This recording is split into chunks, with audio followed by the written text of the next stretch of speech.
네, 여러분 안녕하십니까? 중동지역본부장 양기모입니다.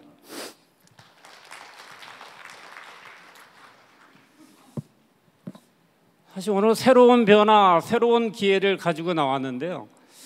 제가 6년 전에 사우디아라비아 리야드 무역관장으로 딱 부임했을 때 제가 듣던 얘기가 주지원들 사이에 여긴 더워서 죽던지 답답해서 속 터져도 죽던지 하던 중동이 지금은 변화의 흐름의 속도에 따라가지 못해서 죽겠다는 정도의 변화의 흐름이 흐르고 있습니다.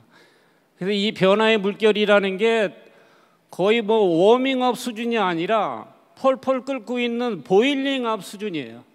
그래서 이런 변화 속에 우리의 기회가 뭔지, 그래서 파트너십을 어떻게 이어가야 될지에 대해서 제가 좀 발표를 드리도록 하겠습니다. 그래서 오늘 제가 발표드릴 순서는 중동 시장에서 지금 벌어지고 있는 전체적인 이슈 몇 가지를 좀 살펴보고 그에 따른 기회 요인과 그리고 유명 분야를 통해서 저희 중동지역본부는 내년도 사업을 어떻게 전개해 나갈지, 여러분들이 어떻게 저희가 여러분들을 모실 준비가 되어 있는지를 전체적으로 이렇게 조망하는 식으로 진행을 하겠습니다.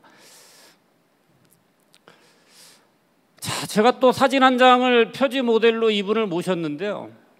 작년에도 제가 이분을 모셨는데 뭐 여러분들 아시다시피 무하마드 빈 살만 MBS라고 하는 사우디 왕세자입니다. 지금 뭐 글로벌 중동을 통해서 중심이 사우디다라고 얘기하면 좀 어폐가 있겠지만 사우디를 빼놓고 중동을 지금 이해할 수는 없는 상황입니다. 그래서 지금 이분이 그 9월 달에 미국의 폭스뉴스라고 하는 데 나와서 단독 인터뷰를 장시간 하면서 발표한 것들이 있어요. 그때 기자가 굉장히 날카롭게 물어보더라고요. 지금 뭐 호날두다, 네이마르다, 벤제마다, 뭐 필리케슨이다 다 끌고 가는데 이게 본인이 인권 탄압에 따른 뭐 스포츠 워싱 아니냐. 아니다, 나는 이거 투자다. 이걸로 인해서 관광객들이 몰려오고 일자리가 창출이 되고 사우디 GDP의 1%만 늘어나도 나는 이 길을 계속 갈 거다. 그리고 또 한 얘기가 한국을 예를 들었어요.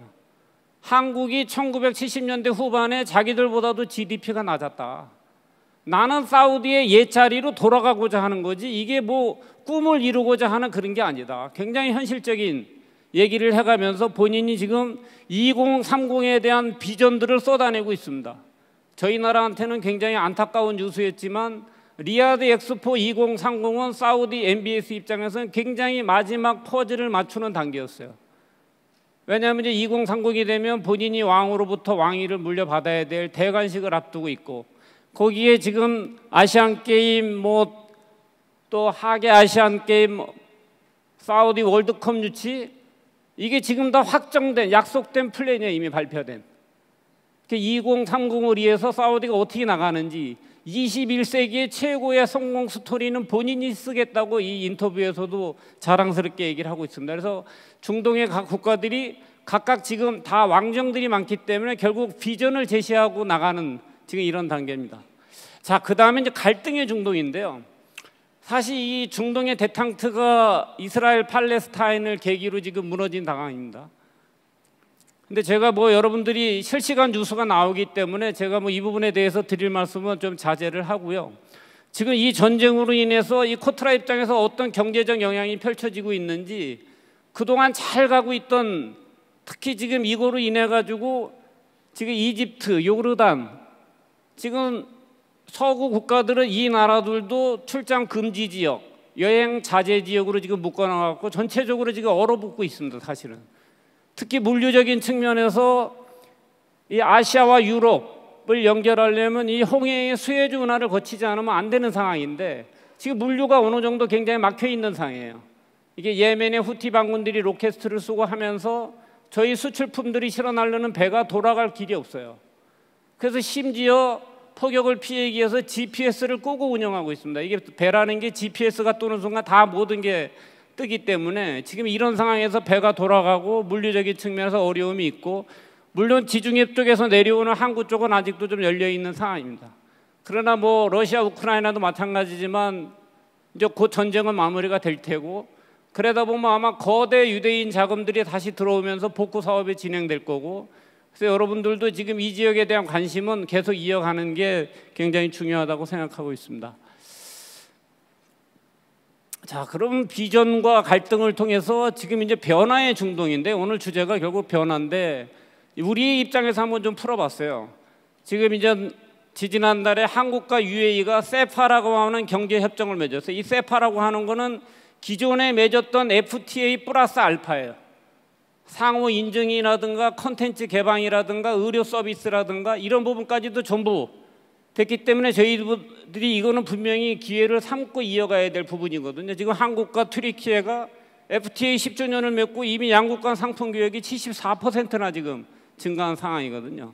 그래서 지금 내년 1월 1일부터 사우디아라비아, 이란, UAE, 이집트가 브릭스에 가입을 합니다. 이 브릭스라는 체제가 결국은 이제 G7에 대항하는 체제로 만들어진 거기 때문에 결국 이 중동 국가들이 전부 브릭스에 편입하게 되면서 저희한테는 뭔가 중국산과의 경쟁에서 위협이 될 수도 있지만 또 3웨이라는 관점에서 봤을 때는 저희가 중동을 활용한 그 거대한 또 경제 블록에 진출할 수 있는 기회로도 활용할 수 있다고 그렇게 말씀드리겠습니다. 자, 그다음에 이니셔티브의 중동인데 이게 앞에서 말씀드렸던 비전하고도 조금 이게 일맥상통하는 부분인데 과연 이 중동에서 누가 앞으로 이니셔티브를 질 것이냐라는 경쟁이 지금 뜨겁게 일어나고 있습니다. 자본력이 튼튼한 사우디아라비아냐 카타르냐, 이미 시스템을 갖추고 있는 UAE냐, 아니면은 제조업 기반이라든가 인구가 뒷받침되는 튀르키예냐, 아니면 그동안의 거대 강자 숨은 잠룡이라고 할 수 있는 이집트, 이란, 이라크가 다시 살아날 것이라는 부분이거든요. 지금 이라크 같은 경우가, 이집트 같은 경우가 이제 IMF 지금 뭐 이렇게 보조를 받고 있는 상황인데 이제 오늘 선거가 끝나요. 대통령 선거가. 그러면 이제 일주일에 발표가 될 텐데 뭐 거의 연임이 확정될 거로 보고 있는데요. 그러다 보면 6년간 또 연임이 되기 때문에 2030까지는 이집트가 이제 안정체제를 좀 들었을 거예요. 그게 지금 서방에서 원하고 있는 변동환율제 이제는 받아들일 수밖에 없을 거고 이러면서 굉장히 비즈니스가 좀 더 프렌들리한 국가로 변모할 것 같고, 이란은 뭐 여러분들이 너무 잘 아시지만 이 미국의 이 다이렉트 생션으로 인해서 지금까지도 계속 영향을 받고 있고요.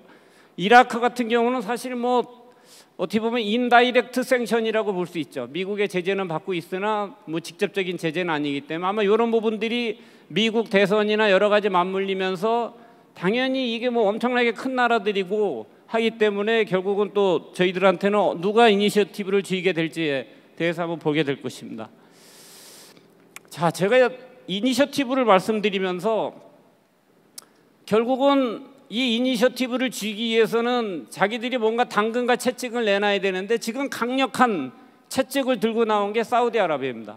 RHQ라고 하는 리저널 헤드쿼터라고 하는 중동 지역 본부를 전부 사우디로 옮겨라.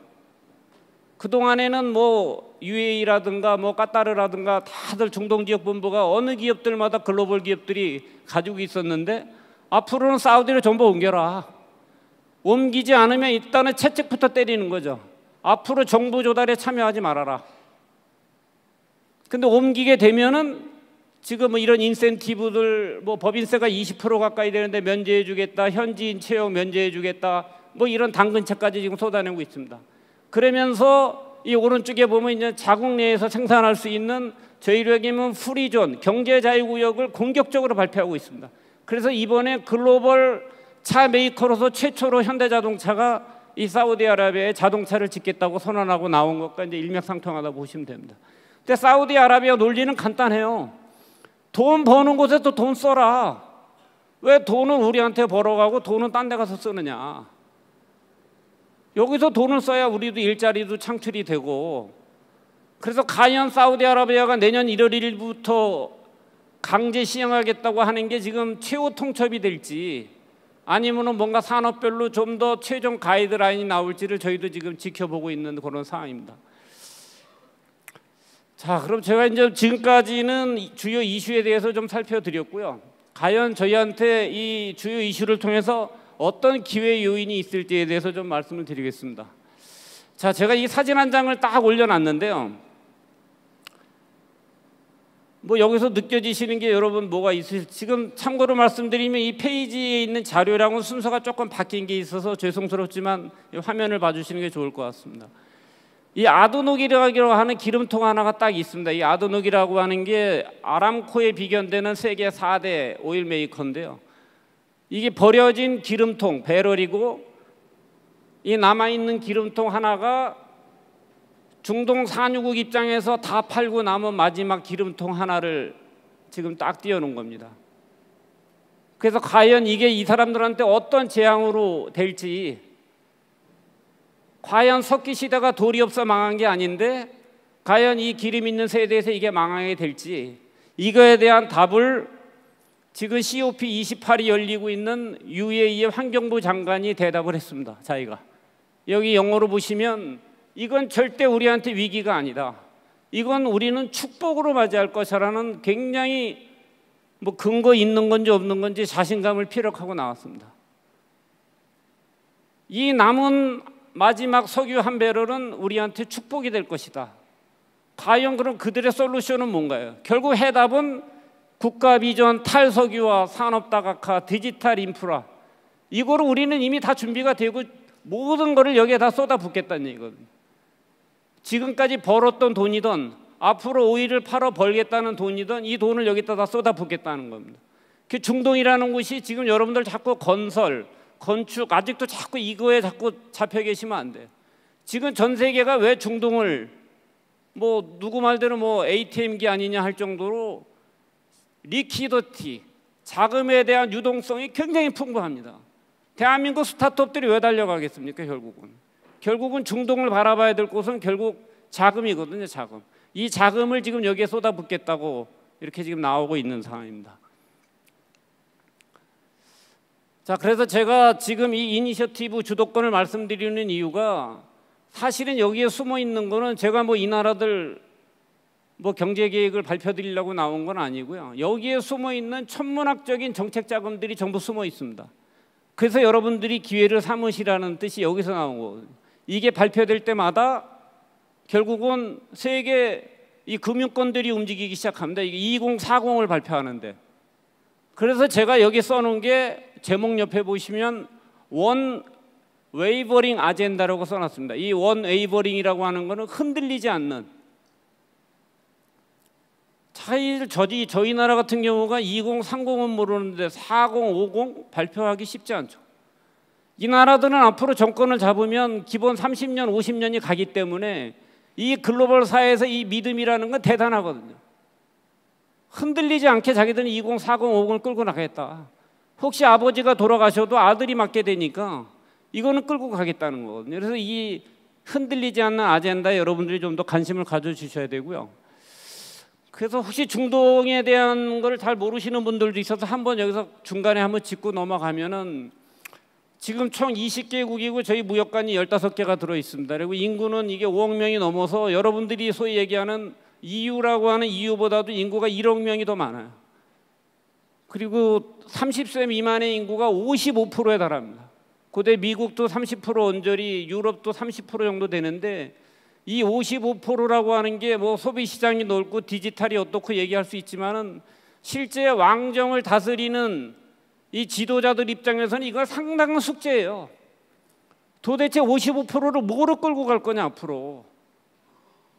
그런 의미에서 이게 산업 다각화, 미래 산업은 이 사람들이 이제 되돌릴 수 없는, 저희가 물리학에서 얘기하는 그 비가역성, 불가역성이라고 하는데요. 이제는 되돌아갈 수 없는 겁니다. 이제는 이 흐름은. 그 중동 시장을 그렇게 보시면 되고, 여기에 이렇게 불빛이 잘 안 보이는데 이게 UAE가 이렇게 나와 있는데요. 사실 이 이니셔티브 전쟁이, 사실은 이 UAE라고 하는 두바이가 뭐 전 세계 인구라든가 물류가 다 몰려들고 있어요. 중동 아프리카의 최대 허브라는 거에 대해서는 누구도 지금 인정 안 할 수가 없는 위치인데, 사실 위치적으로 보면 굉장히 불안한 위치예요. 이 호르무즈 해협을 지나서 넘어갔다가 나와야 되고, 여기 인도양에서 올라가려면 이 반도가 굳이 UAE를 들어갈 이유가 없어요. 배가 그냥 여기 예멘이나 사우디나 오만이나 이렇게 하면 홍해로 바로 올라가는데 굳이 그 안에까지 들어갔다 올 이유가 없고, 저희가 에미레이트 항공이 여기서 매일같이 뭐 데일리를 뜨지만은 비행기 입장에서도 쿠웨이트나 사우디아라비아에 허브를 갖다 놓으면 유럽이 1시간 이상이 가까워져요. 굳이 밑에까지 비행기가 내려올 필요가 없어요. 그런데 매일같이 내리는 승객의 30%만 두바이가 최종 목적지예요. 매일같이 들어오는 화물선의 30%만 두바이고 나머지는 다 환승객이고 환적 화물이에요. 그러니까 사우디 입장에서 봐서는 야, 우리가 이게 더 좋은 위치인데 이게 뺏어오겠다는 거죠. 그러다 보니까 리야드 뭐 항공도 세워진 거고 뭐 경제 특구도 다시 만들어지는 거고, 지금 네옴이라고 하는 게 저 요르단 밑에 바로 지금 표시를 해놨는데요. 저 네옴이라는 위치가 너무 좋지 않습니까? 바로 홍해 밑에 그냥 해서 수에즈 운하로 바로 뚫을 수 있는. 그래서 제가 지난해 와서 말씀드렸던 게 결국은 사우디아라비아는 이스라엘하고 이란을 안고 가야 돼요. 이 네옴이 이 지금 지구상에 벌어지고 있는 최대 기가 프로젝트 아닙니까? 서울시 44배 크기의 600조 원을 갖다 쏟아붓겠다는, 전기는 태양력하고 풍력만 쓰겠다는 이 네옴 프로젝트를 성공하려면 이스라엘과의 이런 뭐 접전이라든가 이란과의 이런 불편한 관계를 가져가서는 롱런하기가 힘들거든요. 결국 본인도 여기에서 결국 관심을 가질 수밖에 없는 문제입니다. 그래서 결국은 이게 유럽이나 아프리카로 연결하는 모든 물류, 항공, 관광의 이니셔티브 주도권을 누가 쥐고 가느냐, 이게 이 그림 하나에서 어느 정도 설명이 된다고 이렇게 보고 있습니다. 자, 그럼 이제 저희가 기회 파트이기 때문에 한국을 설명 안 드릴 수가 없는데, 저희 입장에서는 결국 산업 다각화 탈석유화는 결국 최첨단이 됐던 제조업으로 가야 되거든요, 중동이.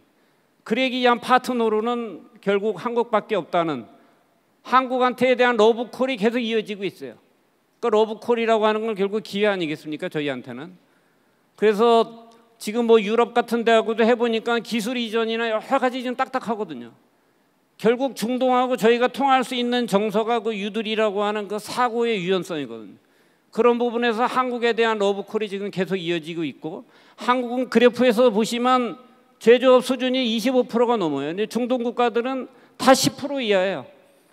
이 10% 이하도 석유화학에 대한 쪽으로 집중이 돼 있지 제대로 제조업이라고 하는 게 그렇게 별로 없는 상황입니다. 그래서 저희가 이 부분에 있어서 분명히 기회 요인이 있다는 걸 말씀을 드리고, 이 품목은 제가 왜 이 지금 기회나 이슈를 말씀드리냐 하면, 이거에 따라서 지금 전체적으로 저희 중동 주유국의 주요 수출품이 아니라 수출이 늘어난, 저희가 바라카 원전을 가지고 있다 보니까 우라늄이 지금 상업 가동 들어가면서 500% 가까이가 늘었고요. 이 UAE가 또 이번에 우주선을 띄웠습니다. 우주선을. 그러면서 저희가 우주선 부품이 859%나 늘어났어요. 중동 국가들이 지금 우주에 대해서 관심이 굉장히 높습니다. 왜? 본인들은 90%가 사막이기 때문에 뭔가 달나라에서 식물이고 뭐가 하나 성공한다고 하면 이걸 사막에 바로 적용할 수가 있거든요. 그래서 이런 전체적인 기회 요인이 굉장히 중요하다는 걸 좀 말씀을 드리고요. 자, 그러면 각국별로 어느 나라가 뭐 얼마나 경쟁력이 있는지 좀 한번 보여드리는 게 좋을 것 같아가지고, 지금 이게 US 뉴스랑 제트로에서 발표한 내용을 가져왔는데요. 세계에서 가장 강력한 국가 순위가 어떻게 되느냐? 이게 사우디아라비아, UAE 뭐 이런 데가 전부 9위, 10위. 그래서 이 그래프를 보시면 역시 GCC 국가들이 경제적 영향력, 정치적 영향력, 국제적 연대 능력이 뛰어나다는 걸 볼 수 있습니다. 대한민국은 탁월한 수출 능력과 강한 군사 능력. 그래서 어느 부분에 있어서 여러분들이 협업해야 될지, 그래서 이런 거를 보시면 지금 지지난주에도 푸틴 대통령이 사우디아라비아를 방문했고 UAE를 방문했습니다.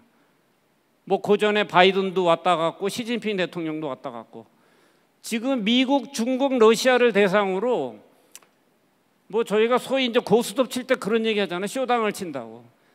이 3개국을 놓고서 쇼당을 칠 수 있는 나라가 지금 어디겠습니까? 어느 지역이겠냐는 얘기죠, 결국은. 그런 측면에서 저희가 이 GCC라든가 중동을 좀 바라봐야 되고, 그 중에서도 이 제트로가 이 일본 한 지상사들한테 전부 물어봤어요. 니들은 중동에 나갈 때 뭘 보고 나가느냐 했더니 역시 시장 규모, 성장 잠재력 모든 부분에서 사우디아라비아가 1등으로 나왔습니다. 역시 사우디아라비아가 올라운드 플레이어로서 지금 자림하고 있다는 게 이제 보여지고 있는 상황입니다. 자, 이제 그동안 이제 기회 요인을 좀 살펴봤고요. 그러면 중동 시장에 어떻게 진출해야 되느냐? 뭐 여러분들 이미 답을 다 아셨겠지만 제가 제목부터 비즈니스 파트너십이고, 그래서 저는 이 지금 중동에서 가능한 행사장이나 이런 데 가도 이게 저희가 진출 뭐 이런 말 잘 안 씁니다. 그래서 뭐 무역사절단, 수출 상담회 이런 말 제가 와서는 다 없앴어요. 무조건 비즈니스 파트너십이에요. 본인들이 원하는 거를 좀 들어주는 척을 해야 되거든요. 그러니까 진출이라는 건 왠지 원사이드하고 원웨이한 기분이 있지 않습니까? 그 진출을 하려면 빨리 해야 돼. 이게 선점 효과라는 게 굉장히 크거든요. 어디나 선점한 사람이 제일 좋은 자리도 차지하고 그 사람을 통해서 여러 가지 규격이나 인증 같은 게 또 만들어지거든요. 그래서 대한민국 입장에서도 여러분들이 이 파트너십이라는 걸 가지고 제가 좀 이게 설명을 드리고, 뭐 이런 인프라를 개통을 해서 이게 하드웨어 인프라, 뭐 소프트웨어 인프라 하는데, 이 중동은 너무 덥다 보니까 사실 여름에 한 6, 7개월 동안은 뭐 바깥 생활이 아예 안 됩니다. 그러니까 결국은 직콕 문화, 사무실 콕 문화가 될 수밖에 없어요. 그러다 보면 결국 소프트웨어로 연결이 돼서 게임이라든가 뭐 IT 이런 부분에 대한 관심들이 계속 지속되고 있는 상황입니다.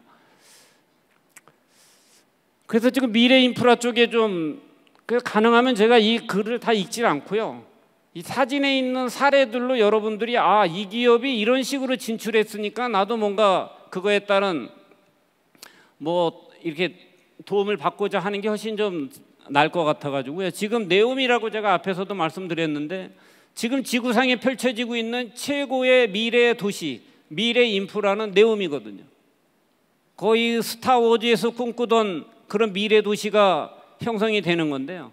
거기에 지금 진출하고 있는 우리 기업이 어디냐고 하면은 성신양이에요. 성신양에 콘크리트, 세멘트 해서 레미콘 만드는 회사거든요. 그 저도 깨닫는 게 있어요. 아, 제가 이게 뭐 네옴이 최첨단이라고 하는데 아무리 최첨단이라 해도 일단 세멘트부터 바르고 뭐 공사를 해야 될 거 아니에요.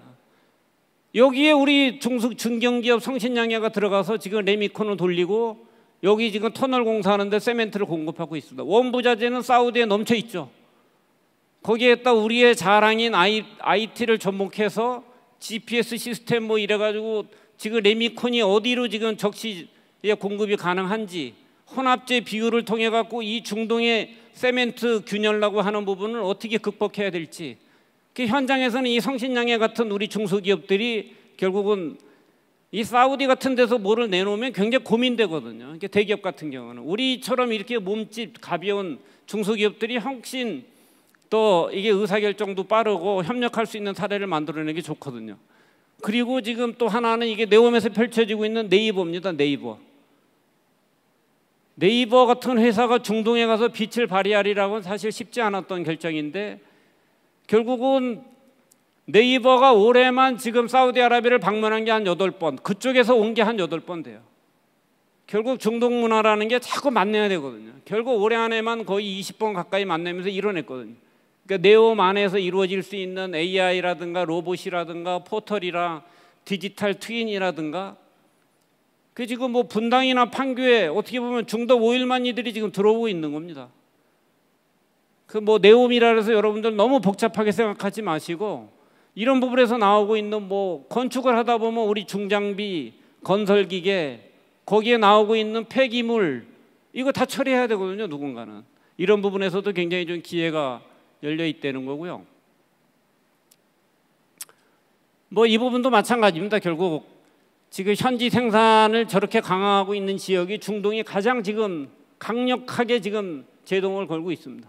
그래서 선점에서, 그래서 저희가 그때 뭐 미국 같은 경우는 IRA 뭐 해서 강력하다고 하는데 말을 들어야 되잖아요. 근데 뭐 중동 같은 데까지 와서 저희가 뭐 꼭 말을 들을 수는 없잖아요. 그러니까 그만큼 저희는 기술력이 있다는 얘기거든요. 그 뭐 5대5로 JV 가자 해도 저희들 입장에서 난 기술이 있잖아. 나는 마중물 한 20%만 태울 테니까 지분은 50% 내놔. 그 5대5로 갈 수 있는 기회거든요. 저희 입장에서는. 그래서 여러분들이 이걸 풀어가려고 생각해야지, 듣자마자 아, 내가 뭐 여기를 어떻게 50%씩 내고 이렇게 판단하실 게 아니라는 뜻을 말씀드리는 거고요. 결국 세아제강도 UAE 들어와서 UAE 그 기름 생산하는 회사에 결국 파이프라인을 또 이제 맡게 돼 있고 하는 상황입니다. 자, 이제 그린 에너지 부분이 있는데요. 지금 뭐 대세가 일로 다 흘러간다고 하는데 결국 뭐 고기도 먹어본 사람이 먹는다고 에너지라는 게 일단 오일도 팔아본 사람이 팔아보는 거고 나머지 그린 에너지도 자기들이 자신 있다는 얘기거든요. 결국 오일이 마지막 한 방울 날 때까지 쓰는 게 아니라 이 오일을 통해서 이미 뭐 분류수소가 됐던 넘어가겠다는 얘기거든요. 그 대한민국이 이런 부분에서 굉장히 빨리 앞서가고 있습니다. 결국은. 왜냐하면 다른 나라들은 이제 그린 수소가 개발이 되면 사가겠다고 유럽 기업들은 와서 얘기하는데 대한민국은 같이 가서 생산하기로 했어요. 일조량이 한국하고는 비교가 되지 않지 않습니까? 이미 하루 뭐 거의 우리나라의 4배 가까이 일조량이 쏟아지고 있는 데서 사막 바람이 불고 있는 데서 결국은 태양력과 풍력이 오는 거 아닙니까? 그거를 생산하게 됐을 때 단가가 어떻게 될지 본인들도 불안하거든요. 근데 한국 기업은 지금 돈을 태우고 들어오는 거예요. 저희가 포스코, 삼성 엔지니어링, 석유개발공사가 같이 생산해서 자 이제 유통이 되면 그건 대한민국밖에 없잖아요. LNG를 실어 나르던 수소 충전소를 세우던 수소차에 뭘 하던 이런 부분에서 토탈 그 밸류 체인이 다 연결이 되는 거예요. 대한민국 입장에서는 지금 들어가서 이 수소 분야도 이렇게 지금 열심히 활동하고 있다는 걸 좀 보여드리고 있습니다. 자, 이 부분은 이제 그 스마트팜에 대해서 간단히 말씀드리려고 하는데 여러분들이 스마트팜 관련의 업체분들이 많이 오시는데 생각보다 이 성과가 쉽지 않아요. 그러니까 자꾸 내 기술을 설명하려고 그래요, 와서. 근데 이 양반들은 키워보지도 않았는데 그 기술이 뭐 어떤지 뭐 온도 제어 시스템이 어떻고 이거보다는 이 사람들은 만들어줄 수 있냐거든요. 해결해 줄 수 있다. 이래놓고 상담을 시작해야 되는데 내 기술이 어떻다 자꾸 얘기하면 맥히질 않아요. 왜? 시장이 형성 안 돼 있기 때문에. 우리 지금 저 M사라고 하는 곳에서 하여튼 중동은 물에 대해서는 굉장히 중요성이 있잖아요. 물을 줄이고 또 줄여라. 한 방울이라도 줄여라. 식물이 숨쉬고 있는 물에서 물을 뽑아갖고 또 뿌리에다 놓고 결국 이 기업이 뭐 먼저 발표됐지만은 내년 CES 라스베가스 쇼에 혁신상을 받았습니다. 이 혁신상이 여러분들 별거 아닌 것 같지만 1년 내내 쓸 수 있어요. 전 시장이고 카탈로그고. 돈으로 따지면 10억 원이 넘는 가치입니다. 그래서 중동에서 성공한 기업들이 이렇게 미국에서도 글로벌리 성공할 수 있다는 걸 좀 보여드리고요. 뭐 이게 철도 부분이 지금 뭐 계속 이제 본인들 입장에서도 뭔가 복합 물류로 가야 되거든요. 왜냐하면 항공이나 선박이 해결이 됐는데 철도가 해결이 안 되거든요. 지금 트라이포트라고 하는 복합 물류를 해서 중동 전역이 이제는 철도로 연결될 거기 때문에 저희가 철도 관련된 부품 살도들이 굉장히 많지 않습니까? 그래서 관심을 갖고 지금 진행 중에 있고요. 뭐 이거 드론이고 그 다음이 뭐 핀테크 같은 경우도 있고요. 자, 이제 스타트업에 대해서 제가 좀 한 말씀 드리면 지금 여기 나와 있는 기업이 사진에 있는 기업이 H2O라는 기업이에요. 뭐 H2O가 물이 아니라 그 환대라고 하는 그 하스피텔러티 투 온라인인데요. 정말 그 프라이버시의 끝판왕이에요. 여러분들이 호텔 가시면 룸키, 체크인, 체크아웃 다 필요 없어요. 그냥 핸드폰 하나로 모든 게 연결됩니다. 중동도 우리나라처럼 체면 문화가 강하거든요. 지금 뭐 시리즈 C급으로 해갖고 막 이제 돈들이 들어오고 있고 대한민국의 유니콘이라고 할 수 있는 야놀자라든가 아니면 뭐 게임의 위메이드라든가 지금 다 들어와 있습니다. 베스핀 글로벌이라든가 상당히 좋은 투자 조건으로 제가 모두에 말씀드렸던 대로 중동의 핵심은 자금에 대한 유용성이거든요. 풍부성. 이런 자금을 풍부하게 대주니까 여기서 한번 활약해 봐라. 그리고 갤럭시 코퍼레이션이라고 하는 기업이 네옴의 모든 입주민들한테 앞으로 우리가 아바타를 제공하겠다. 그리고 여러분들이 그 넷플릭스에서 보셨는지 모르겠는데 피지컬 100이라고 추성훈도 나오고 뭐 여기에 해외 시청률 넘버1이 UAE예요. 그 UAE 정부에서도 이번에 투자를 같이 해서 중동판 그 뭐 피지컬 100을 지금 투자할 생각을 가지고 이렇게 하고 있습니다. 그래서 저희 그 스타트업들이 굉장히 지금 활동을 많이 하고 있다는 부분을 좀 말씀드리고요. 그리고 여러분들 이 사진 보시면 이 끝 사진에 그 총을 쏘고 있는 그 한 분이 있을 겁니다. 이게 제가 직접 이 회사까지 가서 이게 총을 쏘고 왔는데요. 이게 자동 소총이에요. UAE가 만들고 있는 자동 소총인데 저도 깜짝 놀랐어요. 전 세계 탑3 안에 들어오는 자동 소총이에요. 대한민국 중소기업이 이 회사로부터 2만 종을 수주받아 갖고 20억 불 가까이 이제 수출이 지금 예정돼 있는데 2억 불인가요? 근데 이게 어떤 회사냐 하면은 애플 같은 회사예요. 애플이 미국에서 스마트폰 안 만들지 않습니까? 도면하고 디자인만 주면 딴 데서 만들어 오는 거고 UAE도 마찬가지예요. 대한민국이 하청받는 구조예요. 이 업체는 자동차 부품하는 회사예요. 그 총기 도면 보고 아 이거 뭐 판하고 뭐 이거 몇 개 뭐 금형 뜨고 하는 거니까 저희가 만들 수 있죠. 그런데 UAE는 제조업이 없거든요. 그 이걸 만들어서 UAE 납품도 하고 제3세계로 또 수출도 하는 모델이 이제 또 새롭게 지금 나오고 있는 상황입니다. 뭐 젊은 소비층 제가 계속 말씀을 드렸고요. 뭐 할랄 같은 경우는 뭐 여러분들 너무 잘 알고 계시기 때문에 여러 가지 좀 질문들도 계시는데 이게 한류가 확산되다 보니까 이제 한우에 대한 관심들이 굉장히 높아지고 있어요. 그래서 지금 대한민국에도 이 할랄 인증을 받은 한우 도축장이 그 고기를 누가 잡아야 되냐면은 무슬림이 잡아야 돼요. 그 양반이 기도를 드리고 무슬림이 직접 잡아야 됩니다. 이게 그러다 보니까 그동안 자꾸 늦어질 수밖에 없거든요. 이게 그래서 이제 뭔가 중동 시장에 겨냥할 수 있는 우리의 그 한우가 이제 곧 선보일 거로 생각이 들고 있습니다. 자, 이 부분은 사실 작년에는 안 넣었던 부분인데요. 사실 제가 욕심을 가지고 넣은 부분인데 사실 현지에 있다 보니까 지금 저희 나라 대통령께서 1월 달에 오셨다 가시면서 300억 불을 투자하겠다.